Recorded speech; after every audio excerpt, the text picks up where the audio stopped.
பண்டிகையின் முக்கிய நிகழ்வான குருத்தோலை ஞாயிறை முன்னிட்டு திருவள்ளூரில் கிறிஸ்தவர்களின் குருத்தோலை பவனி நடைபெற்றது.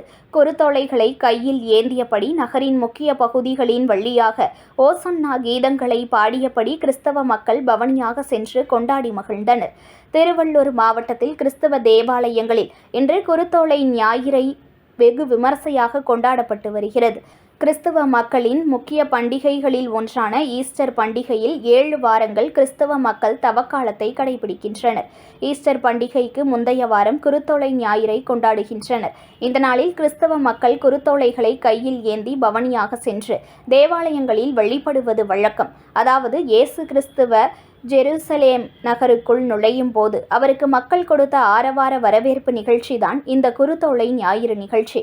பாஸ்கா விழாவுக்காக இயேசு கிறிஸ்துவ ஜெருசலேம் நகருக்குள் வரும்போது அவருக்கு குருத்தோலைகளை விரித்து யூத மக்கள் வரவேற்பு அளித்தனர். கைகளில் ஒலிவ மரத்தின் இலைகளை வைத்து வாழ்த்து தெரிவித்தனர். இதை நினைவு கூறும் வகையில் தவக்காலத்தின் 6வது ஞாயிற்றுக்கிழமையை உலகம் முழுவதும் கிறிஸ்தவர்கள் குருத்தோலை ஞாயிறாக கடைபிடிப்பார்கள். இந்த நிலையில் திருவள்ளூர் CSI கவுடி தேவாலயத்தில் குருத்தோலை ஞாயிறு கடைபிடிக்கப்பட்டது. குருத்தோலைகளை கையில் ஏந்தியபடி நகரின் முக்கிய பகுதிகளின் வழியாக ஓசன்னா கீதங்களை பாடியபடி கிறிஸ்தவ மக்கள் பவனியாக வந்தனர். பின்னர் தேவாலயங்களில் சிறப்பு திருப்பலிகளும் நடைபெற்றன.